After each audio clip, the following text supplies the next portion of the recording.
Number one. Number one.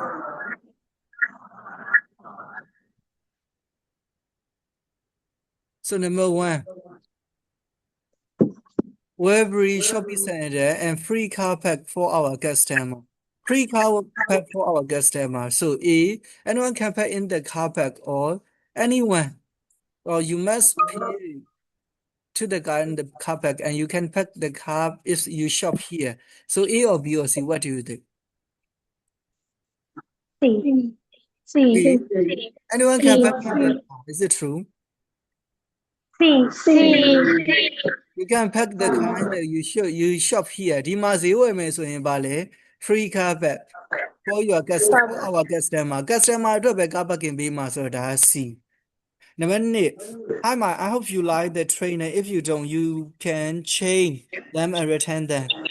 I hope you like the trainer. Tell me, Lieutenant. မကြိုက်ဘူးဆိုလို့ရှိရင် return them ပြန်ပေးလို့ရတယ် change them ပြောင်းလို့ရတယ်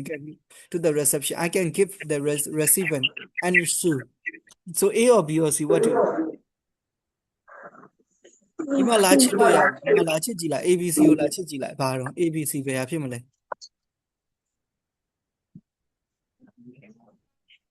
ဒီပေါ်မှာလာချစ်တယ်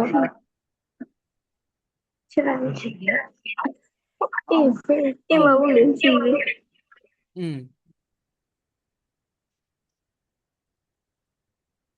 ဒီကဘာဖြစ်မှာလဲ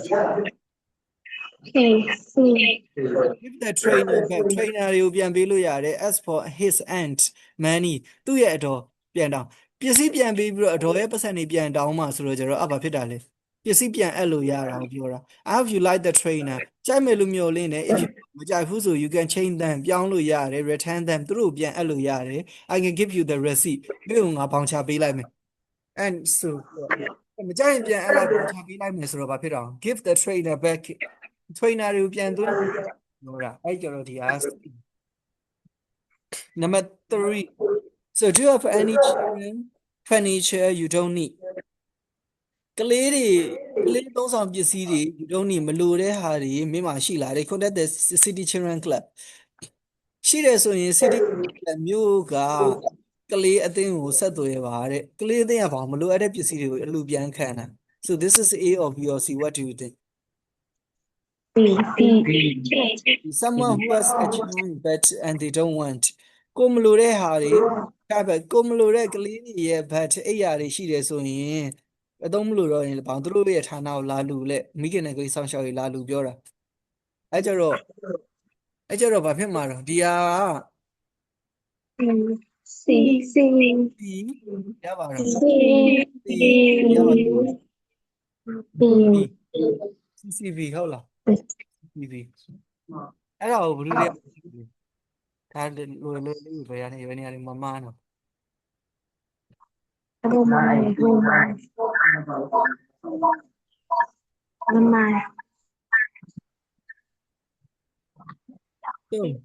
number 4 can't find what you want to buy try our online shop so can't find what you want to buy ဘာဝယ်ရမှမသိဘူးဆိုရင် online shop try our online shop ငါတို့ online မှာလာဝယ်လေတယ်ဆိုတော့ A or B or C what do you think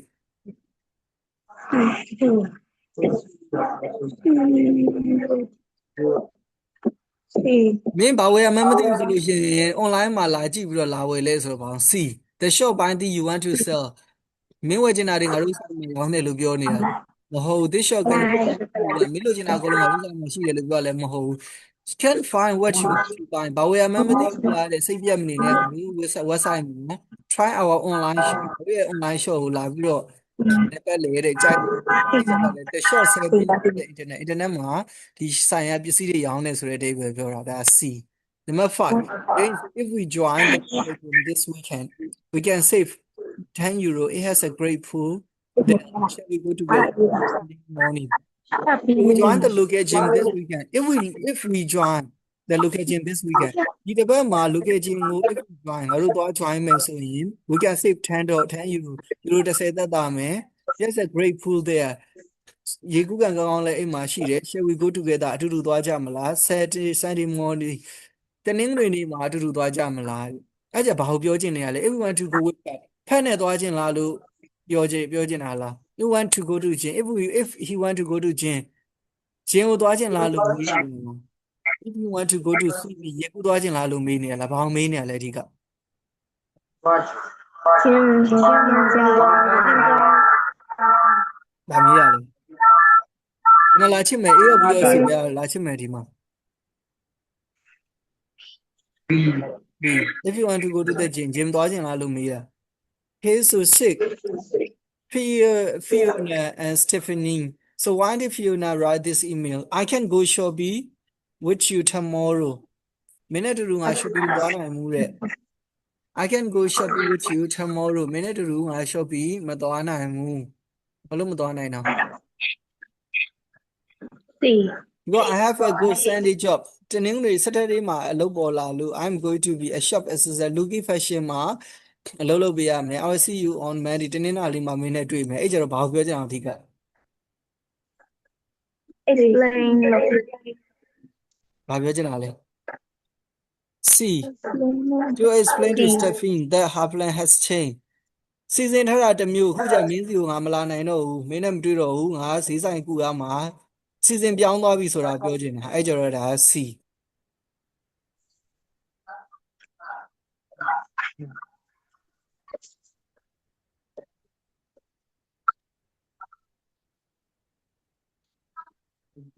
So this one here ဒါဆိုဒီအောက်မှာ keyword တွေကိုလာ underline လုပ်မယ် keyword တွေဒါကြည့်မယ်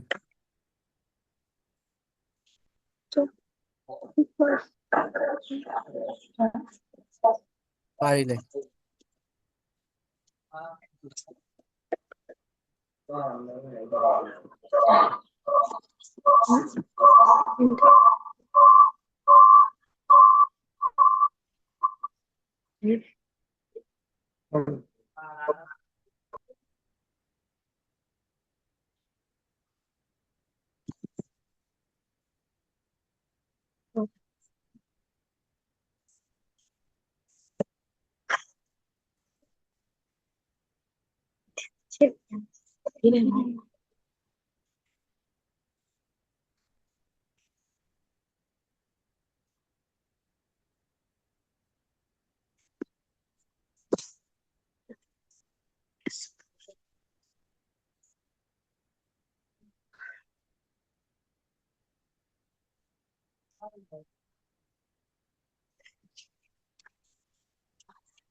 အဲ့ဆိုဒီဘက်မှာဘယ်လိုတွေကိုမေးတာတုံးဆိုဒီမှာ who who who who who who who ဆိုပါလူတွေကြီးမေးတာလူက Jim ရယ် Florina ရယ် Karen ရယ်ဖြေမှာကျတော့ဒီ Jim Florina Karen အဲ့ဒါတွေကိုမဖြေဘူးပါတော့ဒီဘက်ကဒါတွေ ABC တွေပဲလာပြီးတော့ရွေးမှာဒီမှာ who bought something at your city fan နေတဲ့ဝယ်တာဘယ်လိုတော့ Your city fan နေငွေရဆောင်ချင်အောင်ခေါင်းတွေဝယ်တော့တာဘယ်လိုလဲနံပါတ်9ကရှာမှာဘာကိုရှာမှာပစ္စည်းဝယ်တဲ့သူရှာမှာနံပါတ်10 who wanted to go to your city as soon as possible ဖြစ်နိုင်ရင်ချက်ချင်းပဲအခုချက်ချင်းကောက်သွားခြင်းနေပြီမစောင့်နိုင်တော့ဘူးချက်ချင်းကိုလဲခြင်းနေပြီမန်လေးကိုမနေနိုင်တော့အခုချက်ချင်းသွားအဲ့ဒါဆိုပါလေ as soon as possible အခုချက်ချင်းကောက်သွားခြင်းနေတာဘယ်လိုလဲ who visited a fan for the first time ပထမဆုံးချိန်ခုမှရောက်ဘူးတာဘယ်လိုလဲ who did the first something about your city fan who didn't like something အဲ့ဒီ fan ရောက်တော့မှဒီ fan ညညစ်ပတ်လိုက်တာမကြိုက်ပါဘူးလို့ပြောတာမကြိုက်တဲ့သူကဘယ်လိုလဲ who visited your fan with classmate တငယ်ချင်းတွေနဲ့စာသင်သားတွေနဲ့သွားတာဘယ်လိုကြီးတော့ Jim လား Florina လား Karen လားစာသင်သား who think the fan is unusual place ဒါကြီးကပုံမှန်မဟုတ်တဲ့နေရာကြီးတစ်မျိုးကြီးထူးဆန်းနေတယ်လို့ခံစားရတာဘယ်လိုလဲ who surprised how long your fan has been there how long has been there ဒီ George City fan ကြီးကိုတည်ထောင်လိုက်တာဒီနေရာမှာ George City fan ကြီးရှိနေတာနှစ်200ကြာသွားပြီဆိုတဲ့အချက်ကို surprise အံ့ဩသွား surprise how long just been fan ဒီ fan ကြီးကဘယ်လောက်ကြာပြီလဲဆိုတဲ့နေရာမှာဒီနေရာမှာဒီအဆောက်အဦကြီးရှိနေတာနှစ်1000ကြာသွားပြီဆိုတဲ့အချက်ကိုအရန်အံ့ဩသွားတဲ့သူကဘယ်လိုလဲအဲ့ကြတော့ဒီဟာအဲ့ဒီ keyword တွေကိုလိုက်ရှာမှာအဲ့ကြတော့အဲ့ဒါတွေကိုလိုက်ရှာမယ်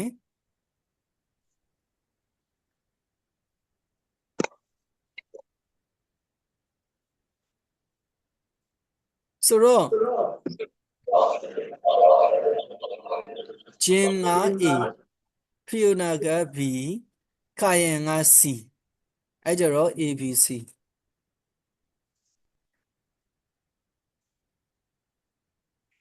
so Jim this one here အဲ့ဆိုတော့ခုနကတော့ဒီစာပိုက်ထဲမှာဘာတွေအဓိကလာပြီးတော့ဖတ်မှာတော့ဆိုတာကြည့်ပြီးသွားပြီဆိုတော့ဒီမှာ Jim ရဲ့ Fiona ရဲ့ Kayan ရဲ့ Jim ကဒီထဲမှာဆိုပါတော့ A Fiona က B Kayan က C I couldn't wait to go to George City Fan George City Fan မို့တော့ငါတော့မဆောင်နိုင်တော့ဘူးတဲ့ချက်ချင်းပဲသွားချင်နေပြီတဲ့အဲ့ကြပါလေ I couldn't wait မဆောင်နိုင်မနဲ့စိတ်လောနာဘူးလို့အဲ့ကြတော့နံပါတ်ဘယ်လောက်လဲသွားဖို့တော့မဆောင်နိုင်တော့ဆိုပဲနံပါတ်မှာရှိလဲ Number 8. Number 8.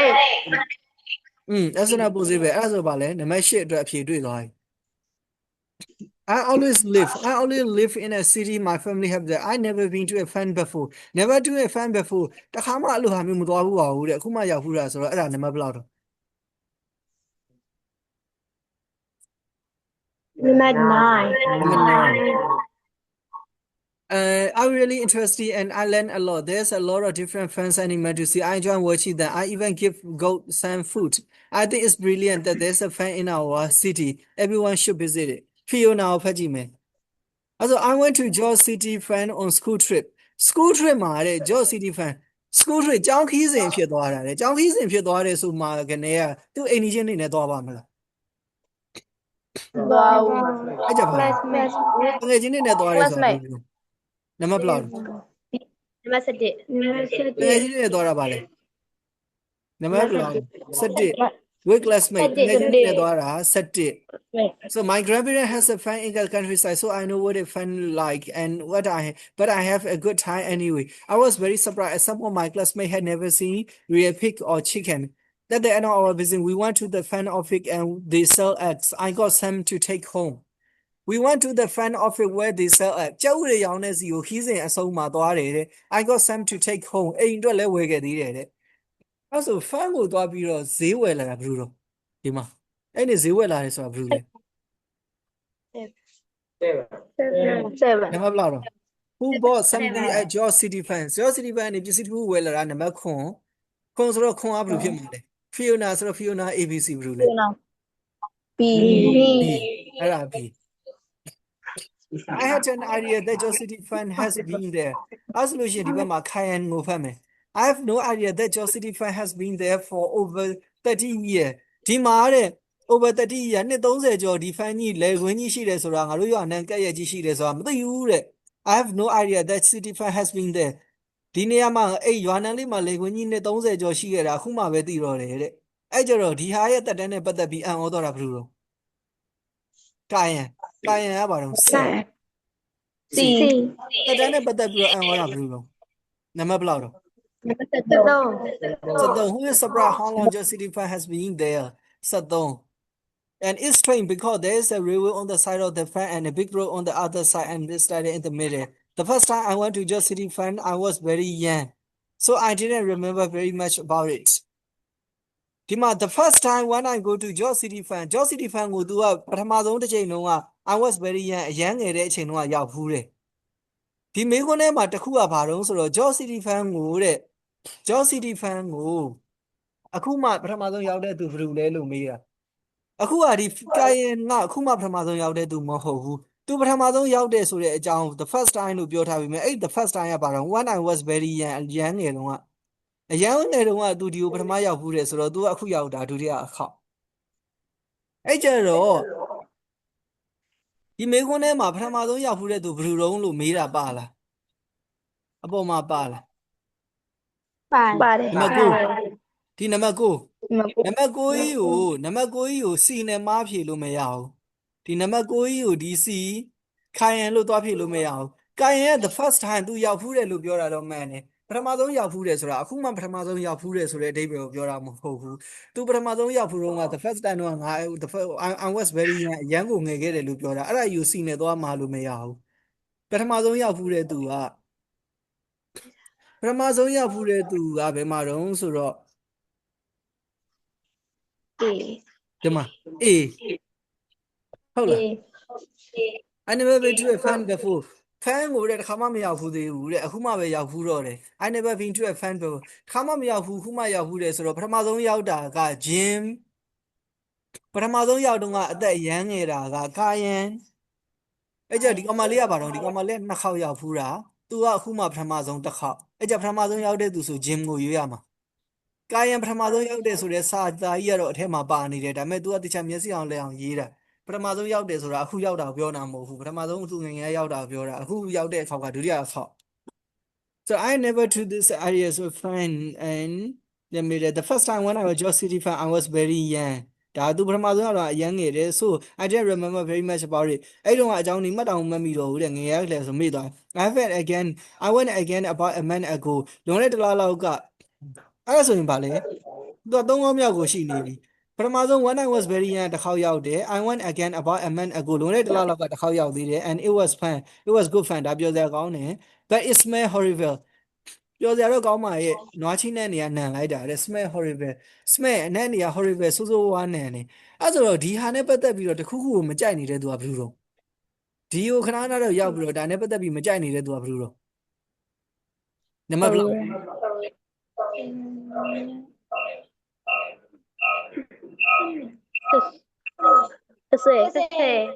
17 Let's say who don't like didn't like something about George City fan George City fan နဲ့ပတ်သက်ပြီးတော့ဗာလေတခုခုကိုမကြိုက်နေတာ10အဲ့ဒါပြောချင်တဲ့သဘောကဒီဘက်မှာလာတာကဒီဘက်မှာလာတာခွန်8 9 10 11 12 13အဖေကအစင်လိုက်လာတာခွန်ကို ABC ရွေး8 ABC ရွေး9 ABC ရွေး10 ABC ရွေးတခုပြီးမှတခုဒီခွန်ပြီးဒီလိုမျိုးအစင်လိုက်ကြီးရွေးရမယ်လို့မဆိုလို့အဖေကဒီဘက်မှာဒီစာရွက်ကိုဖတ်ကြည့်လိုက်တယ်ဒီစာရွက်ကိုဖတ်ကြည့်လိုက်တယ်ဒီစာဖတ်ကြည့်လိုက်တော့ဂျင်ရဲ့အဖေက17ရောင်ရင်လည်းရောင်နေမှာဖရီယိုနာရဲ့အဖေကခွန်8ရောင်ရင်လည်းရောင်နေမှာကာယန်ရဲ့အဖေက6နဲ့15လည်းဖြစ်ချင်းဖြစ်နေမှာအဲ့ကြလာမာတွေကကပောက်တိကပောက်ချလာမှာကပောက်တိကပောက်ချလာမှာဆိုတော့ငါတို့ကဒီဘက်မှာ keyword တွေကိုဒီဘက်မှာ underline လုပ်ပြီးသားတားပြီးသား keyword တားပြီးသား keyword တားလိုက်တဲ့ရည်ရွယ်ချက်ကစသွားဖတ်လို့ရှိရင်ဘယ်ဟာလေးတွေကိုဦးစားပေးပြီးတော့ဖတ်ရမယ်ဆိုတာသိစေချင်လို့ဒါ keyword ကိုတားလိုက်တယ်အဲ့ဒီ keyword ကိုမှတ်ထားပြီးတော့ဒီဘက်မှာဒီစာပိုက်ကိုလာကြည့်မှာဒီစာပိုက်လာကြည့်တဲ့အချိန်မှာဒီမှာကိုကဖတ်သွားလိုက်တယ်ဖတ်သွားလိုက်တဲ့မှာဒီမှာအဖြေတွေကတွေ့နေပြီအဖြေတွေတွေ့နေအဖြေတွေတွေ့နေအဲ့ကြတော့ဒီအဖြေကအစအဖြေမှုနံပါတ်ခွန်ဖြစ်မယ်လို့လည်းပြောလို့မရအောင်15ဖြစ်ရင်လည်းဖြစ်နေမှာဒီနေ့မှာအဖြေတွေးလို့မို့ဒီအဖြေကရှေ့လည်းရောက်နေမှာဒီမှာအဖြေတွေးလို့ဒါအလယ်ဖြစ်မှာဒီမှာအဖြေတွေးတာရှေ့ဆုံးလည်းဖြစ်မှာဒီမှာအဖြေတွေးတာနောက်ဆုံးလည်းဖြစ်မှာပြောချင်တဲ့သဘောကဒီမှာတော့အစင်လိုက်လာတယ်ဒီမှာအစင်လိုက်နံပါတ်ကအစင်လိုက်လာတယ်ဆိုပေမဲ့ဒီမှာကျတော့အဖြေတွေကကျတော့ကပောက်တိပေါက်ချတွေ့မှာတွေ့လို့ရှိရင်တွေ့တဲ့အဖြေကိုဒီအပေါ်မှာစာရွက်ထဲစမွေးကန်းထဲမှာဆိုဒါနှစ်ရွက်ကရှင်ပြီးတော့ကြည့်ရမှာရှင်ကြည့်လိုက်လို့ရှိရင်ဒီဘက်မှာတခါတည်းအဖြေကိုလာချစ်ဒီဘက်မှာတခါတည်းအဖြေကိုချစ်မယ်ဥပမာဒီမှာ B A C C C C C အဲ့လိုမျိုးတခါတည်းလာချစ်မယ်ဆိုတော့ဒီစာပိုက်3ပိုက်ကိုဖတ်ပြီးသွားပြီစာပိုက်3ပိုက်လုံးဖတ်ပြီးတဲ့အချိန်မှာအဖြေတွေကတွေ့နေပြီတခါတလေကျတော့နံပါတ်10အဖြေလေးပဲကွက်ကြံတယ်နံပါတ်12အဖြေလေးပဲကွက်ကြံနေတယ်အဲ့ဖတ်ရင်းနဲ့စာပိုက်ကိုဖတ်ရင်းနဲ့အဖြေတွေကတောက်လျှောက်တွေ့သွားတာတွေ့သွားတဲ့အချိန်မှာဒီ10ကြံတယ်12ကြံတယ်ဆိုဒီကြံတာလေးနှစ်ခုပဲကွက်ပြီးတော့ပြန်ပြီးတော့ဖတ်ရုံပဲ10ကဘာမေးထောင် we didn't like something about George City fan George City fan နဲ့ကြိုက်ပြီးပတ်သက်ပြီးတော့တခုခုမကြိုက်သွားတာဘယ်လိုလဲအဲ့ကြမှာ3မိုက်လုံးကိုပြန်ပြီးတော့မြန်လေးရှာကြည့်စနစ် within the fan is unusual play ဒါကြီးကတော့ပုံမှန်နေရာကြီးမဟုတ်ပါဘူးကွာလို့ထင်တာအဲ့ဆိုတော့စနစ်ကအဖြေခုနမတွေ့သေးဘူးမို့လားမတွေ့သေးဆို the fan is unusual play ပုံမှန်မဟုတ်တဲ့နေရာမှာတဲ့လေတော်ကြီးကတီထားတာပဲလို့ပြောတဲ့သူကဘယ်လိုလဲအဲ့ဆိုဒီမှာလိုက်ရှာကြည့်ဘယ်လိုလဲ Jin foreigner Karen ဘယ်လိုရှိလဲIt's straight because there's a railway on the side. It's straight. ဒါကြီးကထူးဆန်းလိုက်တာတဲ့ because the railway on the side. ဗာလေရထားလမ်းကြီးဘေးမှာရှိတယ် A big road on the other side. အခြားတစ်ဖက်မှာကျတော့ကားလမ်းကြီးအဲ့ကြဗာလေကားရထားလမ်းကြီးနဲ့ကားလမ်းကြီးနှစ်ခုကြားမှာတည်ထားကြီးဒါကြီးကတော်တော်ထူးဆန်းတာပဲဆိုအဖေကဘယ်မှာသွားတွေ့လဲကာယန်ကနံပါတ် C အဲ့ကြတော့နံပါတ်မိခွန်းနံပါတ်ဘလောက်ကနံပါတ် C ဖြစ်မှာစနစ်ကနံပါတ် C unusual play မှာအဲ့ကြဒီဟာကို C ဖြေလိုက်အောင်မယ် အဲ့ကျ you hostel use hostel မှာဒီဘက်မှာစာပိုင်းကိုဖတ်ရတော့မယ်စာပိုင်းဖတ်မယ်စာပိုင်း1 2 3 4 5စာပိုင်းက5ပိုင်းပါမယ်သူ့ရဲ့အကြောင်းအရာ use လူငယ်တွေတဲခိုလို့ရတယ် hostel hotel ဆိုတာ hostel ဆိုတာကျတော့နားနေဆောင် hotel ထက်အဆင့်နေနေအရာ guest house အဲ့ရိတ်တာလေးတွေလိုမျိုး hostel လို့ပြောတာလူငယ်တွေအတွက် hostel တဲ့အဲ့ဒါကိုဖတ်ရမှာအဲ့ကြဒီ၅ဘိုက်ကိုမဖတ်ခင်မှာဘယ်ဟာလေးကိုဦးစားပေးဖတ်ရမှာလဲဆိုတာအရင်ဆုံးကိုသွားမယ့်ဟာလေးကိုအကြံဉာဏ်လေးဟိုဘက်မှာသွားပြီးတော့ကြည့်လိုက်ဘာကိုဦးစားပေးဖတ်ချင်တာဘာဦးစားပေးဖတ်ချင်တာတုံးဆိုတော့ဒီဘက်မှာ keyword တွေကိုလာဝိုင်းကြည့်လိုက် So why do some people think the hostel are nicer than hotel hotel တွေကတဲ့ nicer than hostel hostel တွေထက် hotel တွေက nicer ပိုကောင်းတယ်တဲ့ hotel တွေထက် hostel တွေက hostel တွေထက် hotel တွေကဘာလို့ပိုကောင်းတယ်လို့ထင်တော့နံပါတ်15 What did Karen do during the day နေခင်းမှာတဲ့ကာယံဘာတွေလုပ်တော့ aerobic ကနေတာလားဂျုံမာဆော့တာလားမိတ်ကလိမ့်တာလားနံပါတ်6 When did Karen eat at the youth hostel youth hostel မှာ what did Karen ဘာကာယံကသွားပြီးဟမ်ဘဂါစားလားပီဇာစားလားဘာစားလဲwhat did Karen group do after dinner ပြီးလို့ရှိရင်ကာယံတို့အုပ်စုကဘာလုပ်လဲရေတူတူကူးလားမြင်းတူတူစီလားဘာလုပ်ကြလဲand 18 Where can you find youth hostel youth hostel တွေကိုဘယ်မှာတွေ့နိုင်လဲ youth hostel တွေကိုအမေဆုံးတစ်တော်ထဲမှာတွေ့နိုင်လားဒါမှမဟုတ်မြန်မာနိုင်ငံတွေ့နိုင်လားကိုရီးယားတွေ့နိုင်လားဂျကာတာဂျပန်တွေ့နိုင်လား So youth hostel တွေကိုဘယ်မှာတွေ့နိုင်လဲအဲ့ကြဖတ်ချင်တာဒီ keyword တွေကိုအဓိကသွားရှာမှာအဲ့ကြအဲ့ဒီ keyword တွေကိုအဓိကသွားရှာမှာဆိုတော့ဒီမှာလာကြည့်လိုက်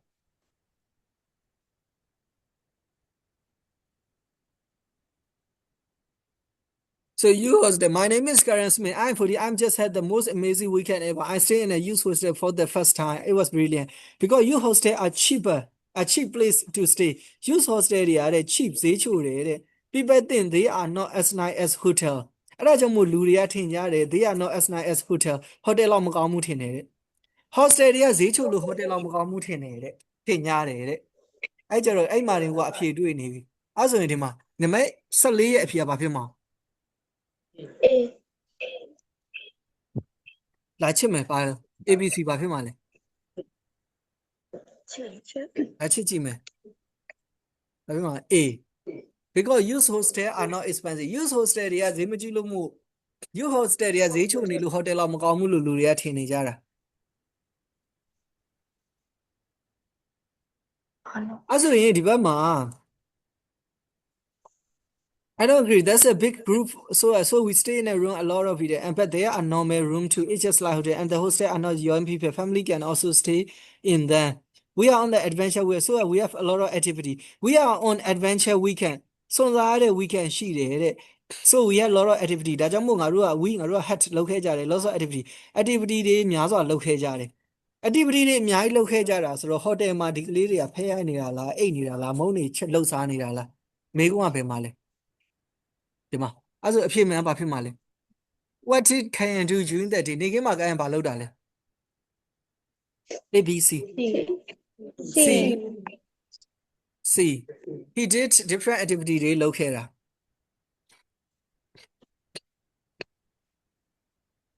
So because the youth hostel where I stay in the countryside lots of people go walking and cycling so we can usually have meal in a hostel too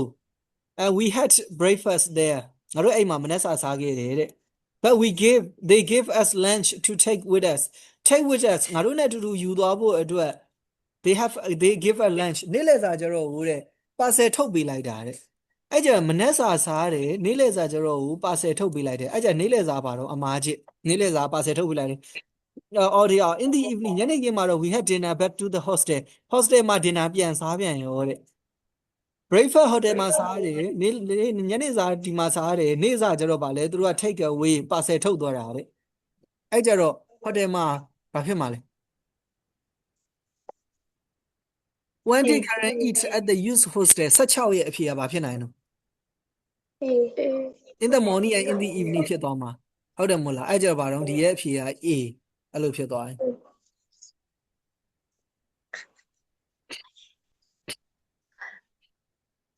And there are youth hostel all over the UK.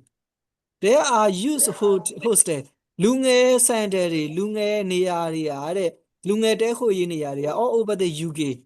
အင်္ဂလန်မှာတွေ့နိုင်တယ် in some other country too အခြားသောနိုင်ငံအချို့မှာလည်းတွေ့နိုင်တယ် why don't you check to see မင်းဘာလို့ရှာမကြည့်တာတော့ if there are one မင်းတို့နိုင်ငံမှာတော့ရှိလာလို့မရှာဘူးလားတဲ့ where you want to go on your next holiday ရှိရင်နောက်တစ်ပတ်ကြာသွားလည်လိုက်ပါအောင်တဲ့ငါးနိုင်ငံလည်းရှိတယ်မင်းနိုင်ငံလည်းရှိတယ် UK လည်းရှိတယ် some other country အခြားသောနိုင်ငံတွေလည်းရှိတယ်လို့ပြောနေမှာတော့အဖြေကဘာဖြစ်မှာဖြေရပဲမှာလဲနံပါတ်18ရဲ့အဖြေကဘာဖြစ်နိုင်လဲ ABC ပါလဲ C O See all over the world see all over the world အဲ့ဆိုရင်ဖွေမချစ်တတ်ဘူးလားဟမ်မချစ်တတ်ဘူးလားဟမ်ဖွေမချစ်တတ်ဘူးလားတမီးဆရာကြီး Zoom ကမတောင်းရသေး မနေ့နဲ့တောင်ဖို့ပြောထားလေဘာလို့မတောင်းတော့ password ကြီးတောင်းနေရဆရာကြီးတောင်းရမယ်ဘာပတ်စောမှမလို့လေဒီတိုင်းကိုခုပို့လိုက်တဲ့အဲ့မှာ Zoom ကို down install တင်ပြီးလို့ရှင်ပို့လိုက်တဲ့ link ကိုထောက်ကိုမသိဘူးဆိုရင်ဘာလုပ်မှာမသိရင်ဘာလုပ်မှာမရရင်ရတဲ့သူမေးလေလို့ကျန်တဲ့နေရာတွေကြတိုင်းမင်းနဲ့မဟုတ်ဘူးလားဟမ်ငါဘယ်သူက live နေလို့မို့ငါအဖြစ်ပေးလိုက်ရမလားပါညာတိုင်းမင်းနဲ့မို့လားကျန်တဲ့နေရာကြမသိရင်ကြမေးတယ်မလားကျန်တဲ့နေရာတွေကြတော့ဟမ်ဒီကကြမမသိတာမမေးဘဲနဲ့ဘာလို့ထိုင်နေအောင်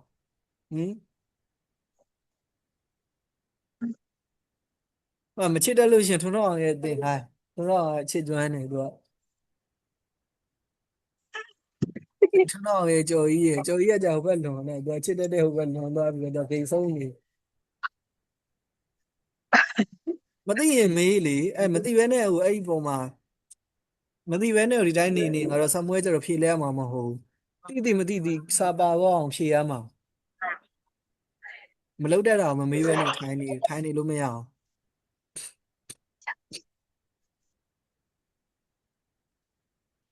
အဲ့ကြတော့ဒီလာမာကဒီမှာမေကွန်းကဒီမှာ14 15 16 19 18အစင်လိုက်လာတာမေကွန်းကအစင်လိုက်လာတာတကယ်တမ်းကိုကအဖြေကိုသွားရှာတယ်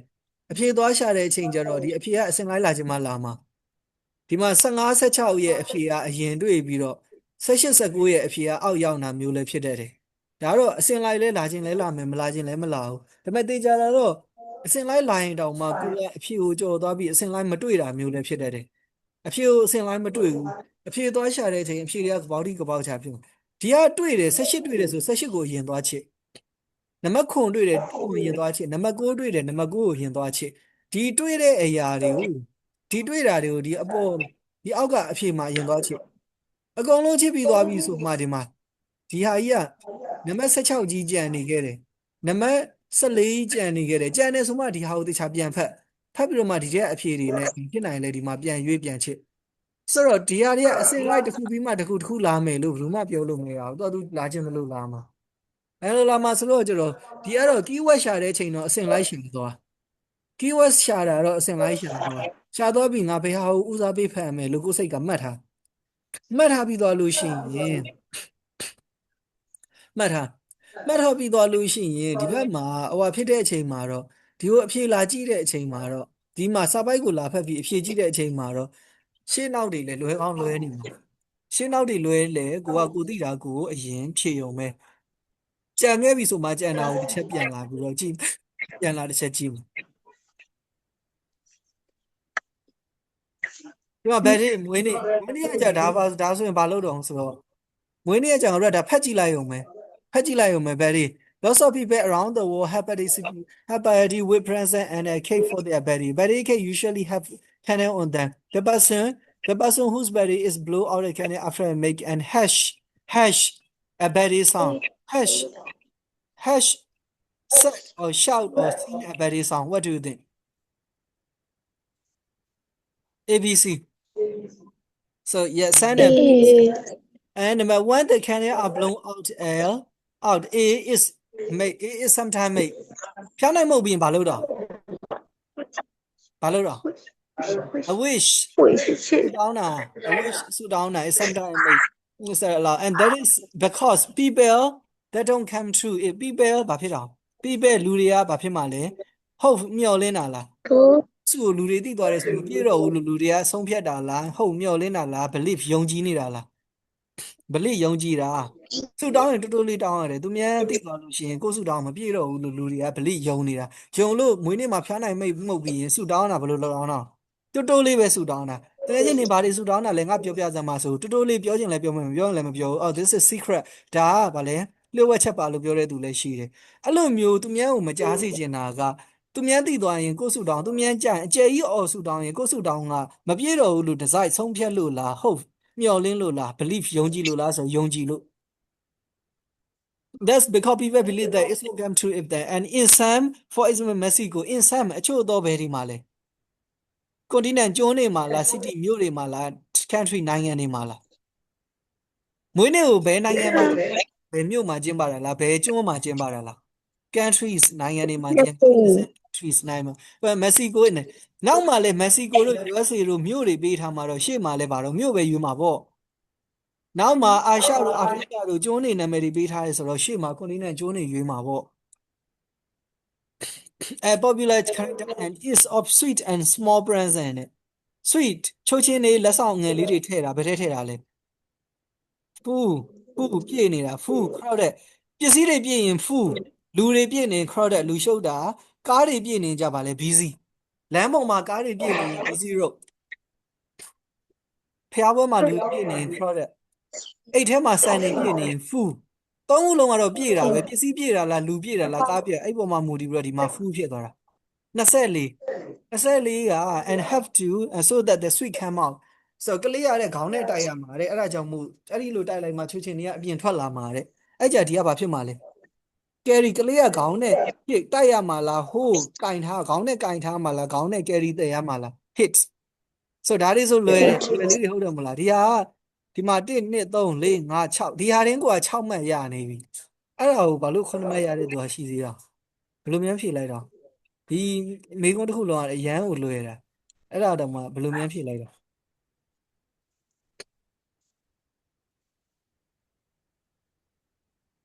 ဒီမှာဆိုလဲတန်းဖတ်သွားရုံပဲ thank you for your cat and your email I am stay hospital တဲ့နေရာမှာဗာထဲမှာ I'm stay AD at မဟုတ်အချိန်နေရှိဘတ်စကားမှတ်တိုင်ရှိမှာစောင့်မယ်ဆို AD at ဒါမှတော့ဒီမှာတော့စေယုံတင်နေရတဲ့အနေထားကိုပြောချင်တာဆိုတော့ဘာအောင် in ငါ့ကိုဖုန်းဆက်နဲ့ငါရုပ်ရှင်ဝင်တယ်မှာ I'm in the cinema ငါရုပ်ဆက်ဖုန်းဆက်နဲ့ငါမကင်နိုင်ဘူးငါ meeting ထဲမှာဆိုပါလဲ I am in meeting ထဲမှာအထဲဆိုတော့ဘာတော့ in နေရာမှာဆိုရင်နေရာပေါ်မှာနေရာမှာဆို at ဒီမှာတော့ in hospital but I feel much better now I believe I broke my head and my leg ဘယ်ချိန်မှာကြာသွားဘယ်ချိန်မှာ6ကျိုးတော့ I follow my back စပိန်မှာကြာတော့အချိန်ဆိုတော့ WHN 1 year မှာ my doctor think that I go home အိမ်ကိုပြန်ရန်နဲ့မပြန်ရသေးဘူးပြန်ရန်မပြန်ရသေးဘူးပြန်ရန်ဆိုတော့ကြာဒီကပါတော့အနာဂတ်ပြတာဆိုတော့ပါတော့ I will အတိတ်ကိုပြတာဆိုတော့ sorry အနာဂတ်ပြတာဆိုတော့ will so if I don't know if I will be able come ရှိရပါလေ to come to your party နေ့ရှိဆိုတော့ on but I will try can you come and visit me ငါးစီကိုလာလဲနိုင်မလားဒီဟာလေးကတော့ဒီနံပါတ်30ကခက်တယ်နံပါတ်30ကခက်လို့မှုမရဘူးဆိုတာထားကျန်တာတွေကလွယ်တယ် can you come and visit me ငါးစီကိုလာလဲလို့ရမလား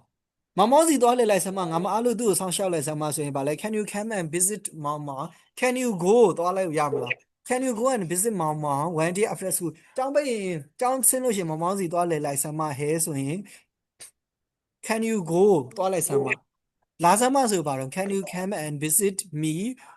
one day after school I'm really bored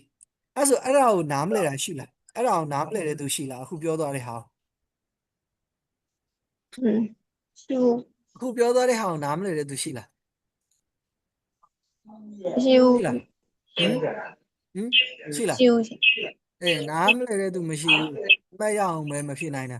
ဟုတ်လားဟမ်ဒီဟာဒီလောက်လွယ်နေတာကိုဒါကို9မှတ်10မှတ်ထွက်အောင်ဘယ်လိုမှန်းဖြေလိုက်တော့မသိဘူးဩဘကံမောဇဟုတ်လားဟမ်ဒီဟာဒီလောက်လွယ်တာကို9မှတ်10မှတ်တင်ရအောင်ဖြေလိုက်တာစဉ်းစားလို့တော့မရအောင်လွယ်တယ်ဆိုလို့ရှိရင်လည်းနှစ်ခေါက်သုံးခေါက်ပြန်စစ်တစ်မှတ်တက်လာနှစ်မှတ်တက်လာတယ်ဆိုလည်းမနေဘူးလေအဲ့ဒါကြီးကိုပြီးပြီဆိုပြီးတော့ကျောက်ခန့်ထုံးက ပေါ့ပပလုံးနေလို့မရဘူးစာမွေးမှာလွယ်ရင်လဲဂုံလုံးပအောင်ဖြေရမှာခက်လို့ရှင်လဲအနည်းဆုံးအောင်ဖြေရမှာဖြစ်နိုင်တာအမှတ်ကိုရသလောက်ယူရမှာလေလွယ်တယ်ဆိုပြီးတော့ကိုယ့်ကိုပေါ့ပပနေနေတာမျိုးထင်ကြီးနေတာမျိုးအဲ့ဒါကိုယ့်အတွက်အကျိုးမရှိဘူးခက်တယ်ဆိုပြီးတော့မှိုင်းတွေနေလဲအဲ့ဒါအကျိုးမရှိဘူးနားလည်လားအဲ့ဟာဒီဟာဒီလောက်ဟုတ်လို့โอเคအဲ့ဆိုရင်ယနေ့မှပြန်လုံး